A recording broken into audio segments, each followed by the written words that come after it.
up to the doctors. They may say, let's keep it shut down. Let's shut down the entire world.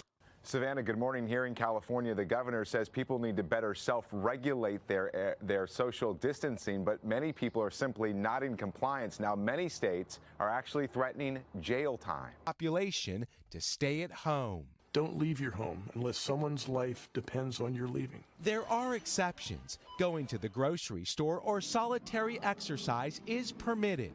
But in Oregon, where thousands flooded beaches, failure to comply could now result in up to 30 days in jail. Let's talk about this phrase that's been said by the president and lots of people, that we can't have the cure be worse than the disease, meaning you can't have this social distancing and the economic lockdown and the shutdown of America be worse than what transpires when you have the virus. There's a doctor writing in the New York Times over the weekend, Dr. David Katz. He said the public health consequences of this near total meltdown of normal life will be long-lasting and calamitous, possibly graver than the direct toll of the virus itself. The stock market will bounce back, but in many businesses never will. The unemployment, impoverishment, and despair likely to result will be public health scourges of the first order. He is arguing that what doctors such as yourselves are advising right now is worse than the spread of the virus. Do you agree? What's up, everybody? My name is Thomas. Welcome back to the Lukewarm Mess. Today, we are going to get into the pandemic. Has anybody else not bounced back from the pandemic? I'm not saying I was doing the most most well-paid job, but I was working.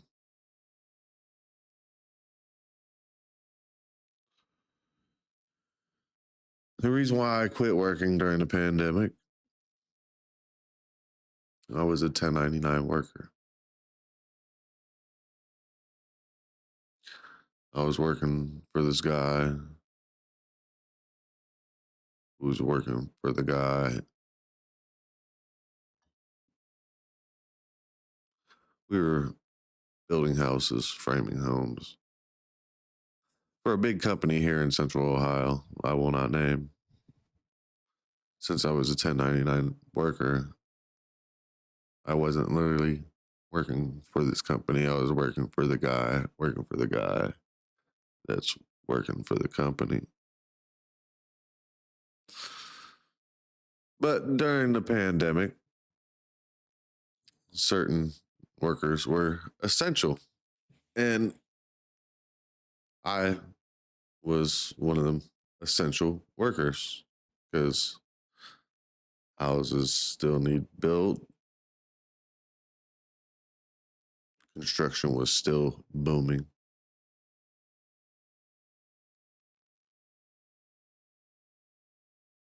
Being a 1099 worker in Columbus, Ohio is hard enough. I don't know anywhere else, but just being a worker in Columbus, Ohio is tough.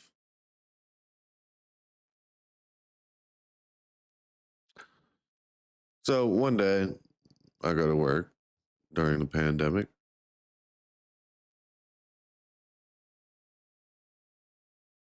Just so happened my boss had a doctor's appointment for vasectomy. So he left me and the other coworker there, the lifelong framer I worked with. We'll name him Big Buddy. So me and Big Buddy were still working while Boss Man was at his vasectomy doctor's appointment. You know, when you're in construction, you got the music blaring and you're going to town, not really paying attention to nothing. I get to a little slowdown point because all the T-ply was applicated that I needed to apply. The garage was built that I needed to build. Inside, Big Buddy was working on some walls he was going to need help lifting here soon. So I was going around cleaning up the yard because my boss like the yard cleaned and picked up. Because when you work in housing developments, you don't want trash blown in other people's house, yard or areas or whatnot. You know what I mean? It's kind of disrespectful. So we like to keep ours extra clean. So before Eric, Big Buddy, needed help lifting the walls, I was picking up trash. Well, I noticed this little car with state of Ohio tags and this guy walking around our job site. I wasn't really thinking nothing of it because people walked on our job site all the time, electricians, you know, plumbers, you know what I mean? 'Cause all we did was frame the house. Once the roof was put on, we moved to the next foundation and framed another house on. We were badass. We did probably like 35 houses a year, if not more. And I'm talking big, huge, $500,000 to $1 million houses. Just three people. Sometimes we had help, but mainly it was just three people. We would boom, boom, boom, knock them out. 6 to 8 business days. Boom, boom, boom, boom, boom, boom, boom. Overturning them like it was nothing. Granted, I wasn't getting paid the most. I was still getting paid, able to pay my bills. And then some, because I was getting paid cash. Like I said, 1099 worker, you get paid cash in hand. Well, as I was saying, boss was at doctor's appointment, big buddy's about to need help. I'm picking up trash. This guy's walking around our job site. Come to find out that guy was OSHA. Apparently, we weren't doing things OSHA standard.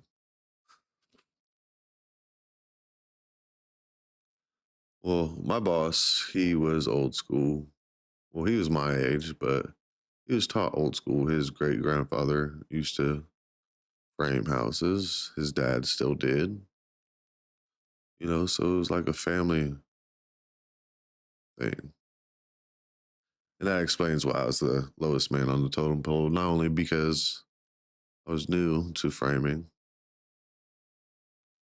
but I was the lowest man in totem pole because his dad and his brother-in-laws, his nephew, brother would come work with us too.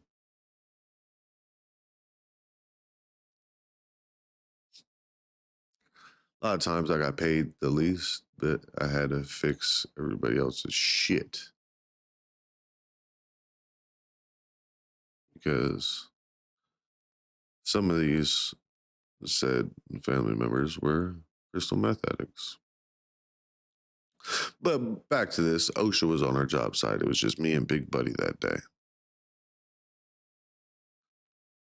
Apparently, we weren't strapped down. Apparently, we didn't do this right, do that right, do this right. This is during the pandemic. Nobody else is working besides us and hospital workers. You're going to come on our fucking job site. Being a 1099 worker, dude wasn't even supposed to be talking to me, asking me questions.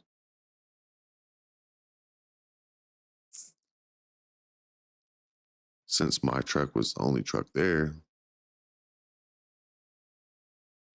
he thought I was the boss.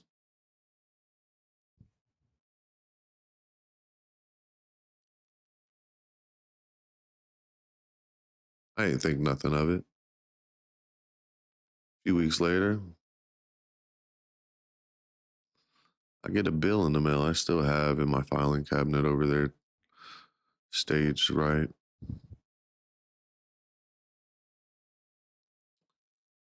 $27,000 in fines was sent to me in my house by OSHA. Like I said, I'm a 1099 worker. I work for somebody else. I'm the lowest man on the totem pole.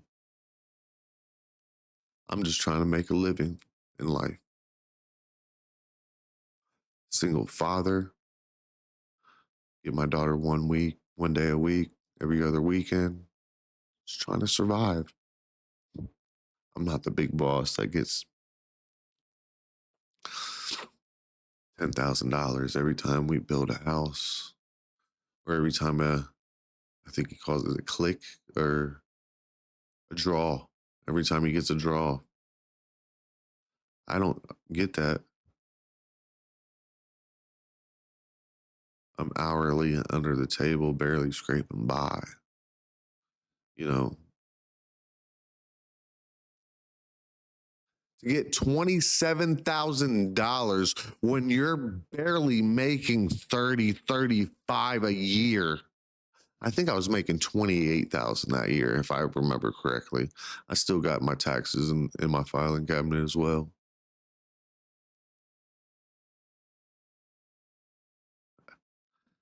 So after I get this fine in the mail, I go to work the next day. Hey, boss, guess what I got in the mail? Hey, fuck OSHA. It was what his first response was.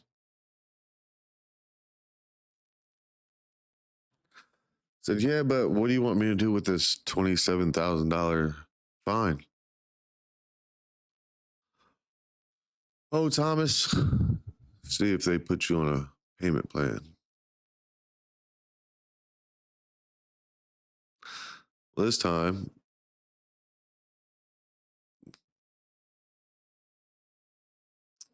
President Trump thankfully opened unemployment for 1099 workers. So that got me out of that hell. Being a 1099 worker, OSHA can't come after you, especially if you provide the actual 1099. So once I did that, OSHA stopped harassing me for damn near $30,000. I thought the pandemic was going to last longer than it did, to tell you the honest truth.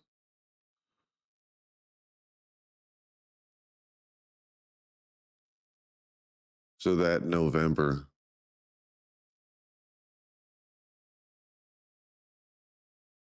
of 2020, November 2020, I started with this big company back making eyeglasses, what I was doing before building houses, paying my bills, being able to afford life as a single father.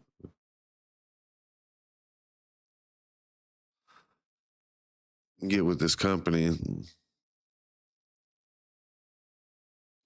who I worked for before,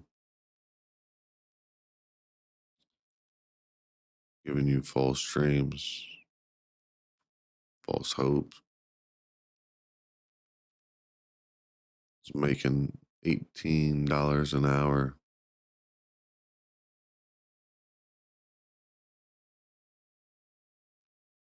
But my supervisor, oh, we're going to get you 20.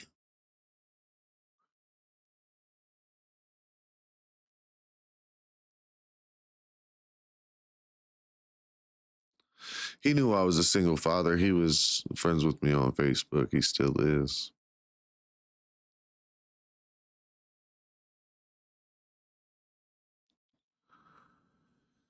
When I provide that this company was giving out $2,000 bonuses for sign-on bonuses. They didn't offer us nothing.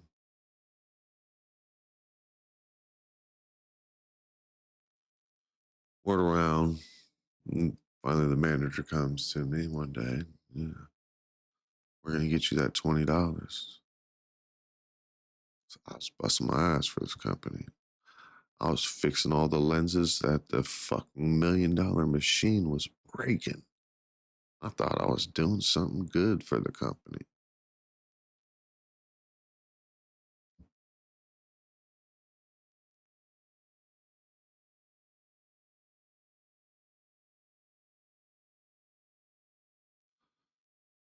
I finally spies out after 4 months of being falsely promised of $2 more on the hour when I was fixing all the fucking problems that the big management was fucking creating.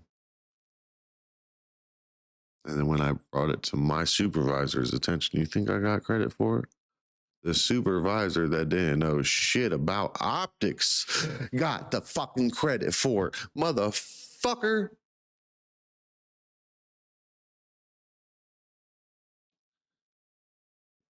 So I ended up spazzing out. Where the fuck's my money you guys fucking promised me? I'm tired of this shit. I was a little more professional. I didn't curse at all. I think the only thing I called him was a fucking jerk.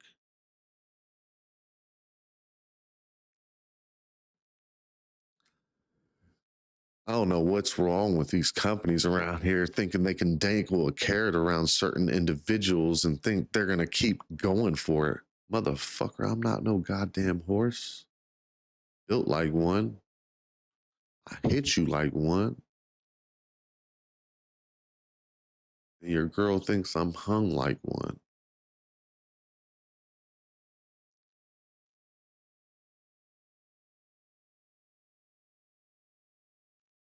Want to label me like I'm hard to get along with. But if you stop providing false information, dangling carrots in front of people's noses, thinking that's going to be the treat at the end while we're fucking doing all the goddamn work. So this company's catchphrase was, we're working on it.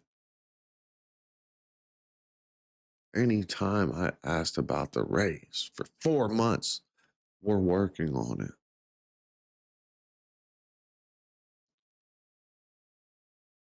Yeah, I spazzed out.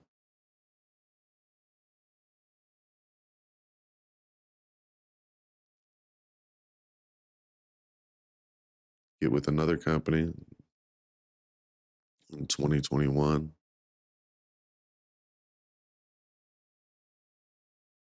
Oh, we're shutting down because of the pandemic. I was just on the couch for 6 fucking months because of the damn pandemic. And you're going to shut down in 2021, the next year?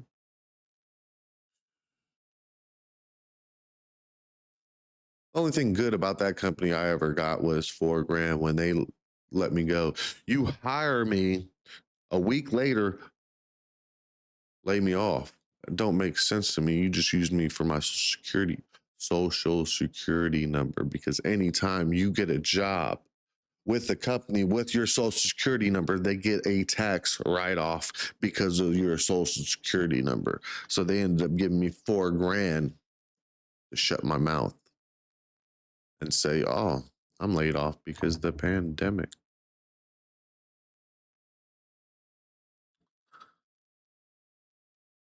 What's funny is I got a job with the same company doing something totally different right after that,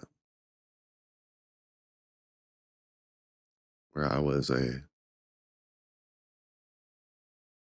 retail supervisor for an eyeglass place, where you come in, you buy your glasses, and we put your prescription in, send it out to the lab, or before I was the lab. They sent it to me before. So I did something totally different. Well, a new job came up with a little bit more experience of my expertise. An eyeglass company based out of China came here to Columbus, Ohio. Oh, I'm like, oh shit, this is my savior right here. They're treating us like goddamn kings and queens, supposedly, giving us lunch every day.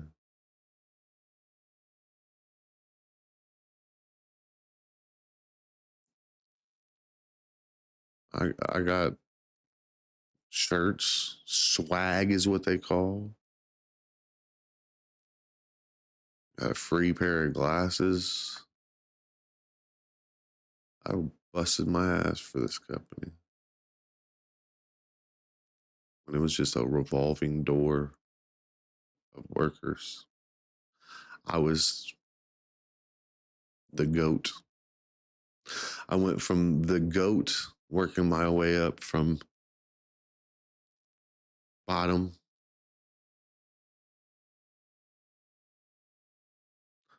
all the way up to a lead. Come to find out, this company was already established before it came. And I say that because all these people worked with each other for 15, 20 years previous at other companies. And the director, handpicked and choosed everybody for these positions. Narcissistic. He gave all his friends jobs. So I was doing this job for him, doing customer service.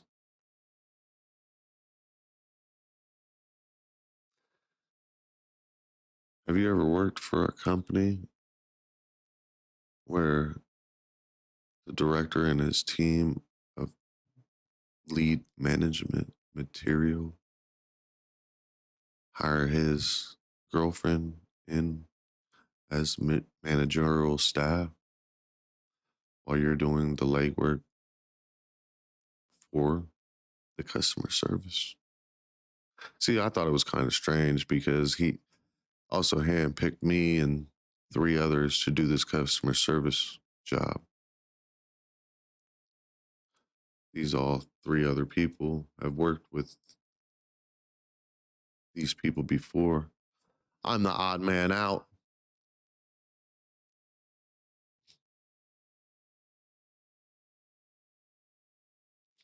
Was wondering why everybody else quit and got away with quitting that position of customer service.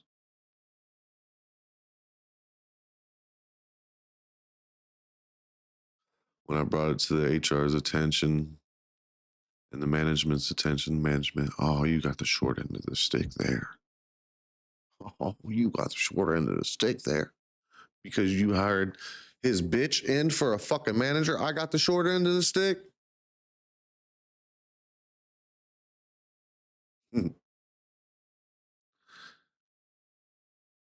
This was a tall individual that walked goofy footed. I'm an average size man. I'm 5'10". But I used to like fighting taller, bigger opponents. Not saying I want to fight him, but he would have been the proper one of me just fucking up. Just to prove a point. When I ask you for help as my manager, and we don't mentor people here, but my lead that was over me, you worked with for 8 to 10 years prior, and you fucking mentored him for that long. But when I became a fucking lead, you turned your back. You turned your nose. When I was trying to become a manager or doing the manager's legwork, you hired the director's bitch in as a fucking manager. Oh, talk about a reach around. Motherfucker, I hope you got some ass when you reached around your director too, you son of a bitch.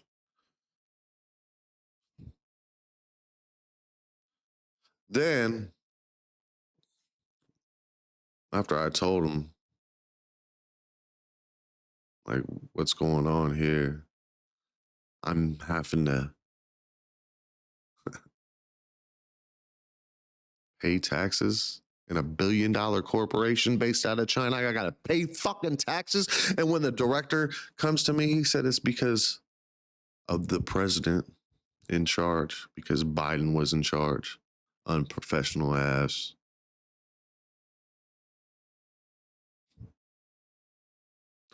So then, long story short, that company ended up firing me. So I go to a different company. Within a month after getting fired from this company, I had another company lined up. You know, that company that let me go for the pandemic during 2021.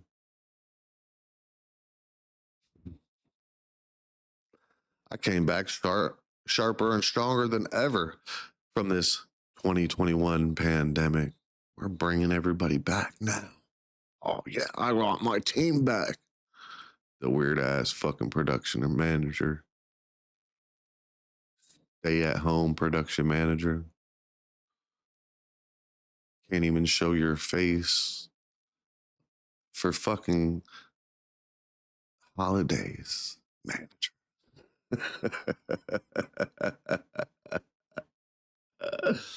You know what this bitch told me when she first hired me there? Oh, you know, you're a manager at your last job. He trained me. Well, I got hired in this place in November. By April, I was so stressed out doing all the leg work because my manager at the last place trained her. Once again, I was the lowest man on the totem pole, even though I had the most knowledge fixing the $1 million machine. I got videos of it. I can prove.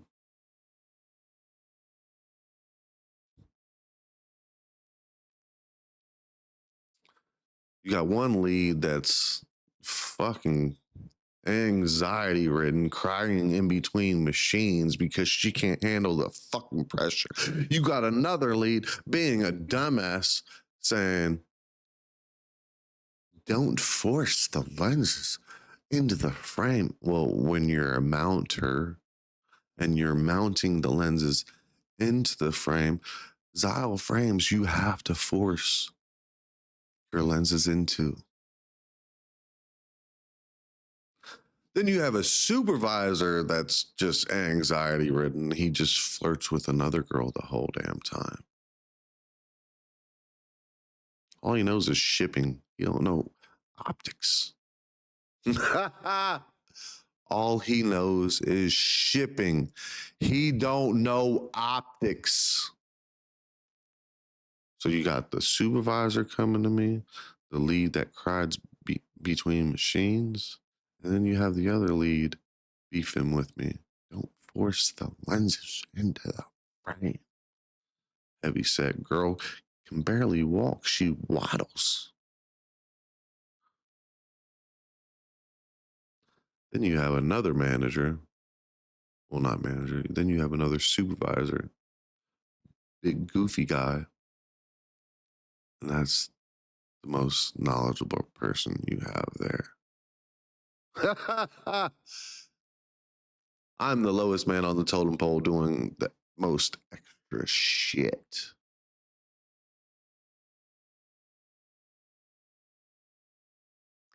I just left a lead position. Well, got fired from a lead position. Come here. I'm not trying to get fired again, so I walked out. I'm not trying to be stressed out as a lowest man in the totem pole. If I wasn't working, nobody else was working. There was times where people were just sitting there talking while I'm trying to get work to them. Because I was over here, I was over here, I was over here, I was over job flow. When I was getting paid the least. It's safe to say I have not bounced back from the pandemic. It's probably worse now than I ever have been before.